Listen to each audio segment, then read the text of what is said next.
You're doing a great job so far, and we are headed into the next part of how we build a true financial forecast for our business. Now, this is going to be broken into two different parts. We're going to start by talking about income, the money that you're generating in your business through sales of your own products and goods, okay? So the lesson that we just went through, you created a list of all the things that you sell with the price associated with them. And if you had some historical information, you plugged in some numbers of what you did over the course of the last year. That is all we need to get going. So I'm going to pop into the spreadsheet. I'm going to walk you through it and show you every step of the way, and then you can get busy on your own. All right, my friends, here comes the fun part. We are getting ready to build a true financial forecast for your business. Now, I'm going to walk you through this spreadsheet so you can get familiar with what lives here, and then you're going to build your own. So you'll notice across the top, two rows that say Q1 and then the month. This is just like what you saw in the roadmap. I want you to have a sense of how each quarter is showing up in your business, and this is going to help you see that very easily. Now, down the left-hand side, you're going to see that things are grouped together. We have a thing you sell in that middle area at the top, highlighted in gray. And then we have a couple of things down the left-hand side. Price to customer, how much you're selling it for, the number you want to sell, your goal, and that's going to generate a dollar amount, the dollar goal per month. Then we're going to look at actual sales and actual dollars, and that, of course, you'll plug in as you go throughout the year. So I'm going to show you how you would fill this out to give you a couple of examples to get started. So let's say, for example, that one of the things you sell is a website design, and let's say 3 pages cost $1,500 currently. Now that might be how I would write this here, and maybe I go ahead and plug in price to customer. We say $1,500. Now, as you've seen before, you can just grab this little corner, drag it all the way across, and that'll complete those rows with the same amount if that's what you want. But let me point out something. If right now that's the cost of a 3-page website, $1,500, but you know that at some point this year you're going to want to increase your price, now is the time to plan for it. So let's just say that by Q3 you want to be charging something different. So let's just say it's $2,000. We're going to go ahead and reflect that now. And we would carry that forward for the rest of the year. So maybe I come up here and just delete this because now we've changed that. You follow? So the next thing we want to do is determine how many we intend to sell, what in fact is our goal. Now, of course, in that sheet that you generated before with the list of the things that you sell, you put in the total number that you sold last year.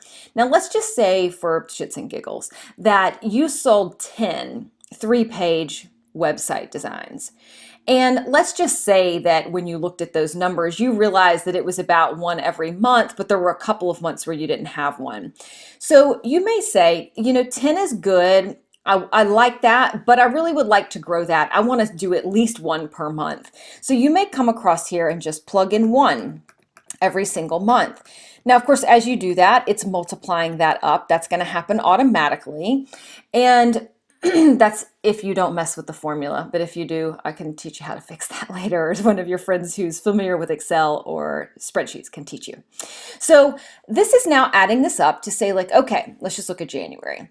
Our goal is to sell one website design that's 3 pages that we're going to sell for $1,500. And that means we're going to make $1,500 in that month. That's our estimate. And then if we look across at the very last column, assuming that we sold one per month, assuming that we went from $1,500 up to $2,000 starting in July, we would generate $21,000 in our business based on that one product alone.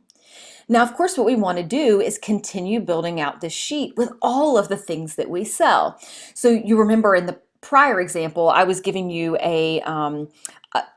pretending we're a marketing firm. Let's say there's social media management. And we had a couple packages, but one of them was like a high level. And I believe we had that price at $1,000.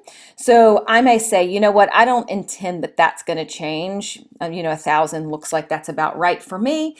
Don't want to change the pricing on that. However, let's just say that this is something that you as a company have decided you are going to put big focus behind. You're going to promote it. You're going to market it. This is how you want to bring on new clients. And let's say right now your run rate is you're doing like one per month comes through, but you know that over time you want to grow this. And let's just say that you want to double that. So by Q2, you want to be doing 2 of these per month. And by Q3, you want to go to 3. And by Q4, you want 4. Now, I'm just giving you this as an example. What I want to point out here is that this is a wonderful time to plan for seasonality or changes in focus in your business where you intend to sell more or where you might sell less. However, the thing to remember is that if we're saying by Q4 we want to be selling 4 per month versus the 1 per month that we're selling in January, we need to remember that we have to have activities in our business to support that. How are you going to grow from 1 to 4 by the end of the year? We know that that means you're going to need to do more sales and more marketing, which means you will want to look back at your roadmap and really understand if you have enough in your roadmap to really support the activity that you're trying to generate in your business. Make sense? So in this case, let's just look at this in the total column. Now what we're saying is over the course of the year, we would generate 30 sales that are monthly social media management, high level at $1,000. And that would generate a total of $30,000 throughout the course of the year. Now, this is where at each month as you go through this, you are going to come back and then reflect what actually happened. So you would put in the number of actual sales. So let's just say we've already come through March. Let's just pretend that you didn't have any in January. You had 1 in February and you had 2 in March. It's now going to track the total amount of money that you've generated and the total number of clients you've generated in this right-hand column.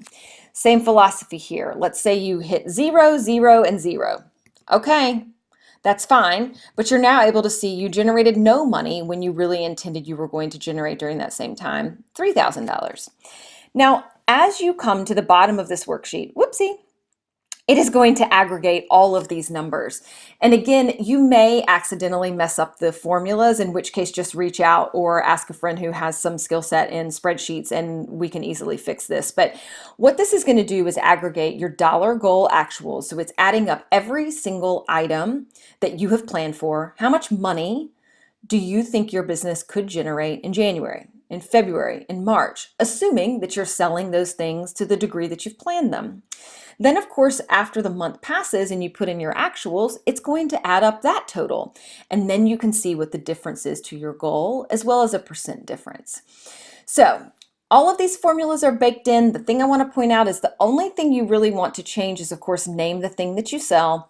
And you can plug in stuff into the white boxes, but just don't change these gray ones because those actually auto-calculate. And you'll see that if you look up in the formula box, it's got a formula there. Okay, so that is what we're going to tackle first. Now, one thing I want to point out, you have an example sheet here, which is also populated with a couple of other examples so that you can take a peek at them should you need them. So if you have any questions as you embark upon building your income estimate, do reach out, let me know, and then we'll pop into the expense side of the coin in the very next lesson. Rock and roll, girl, you got this.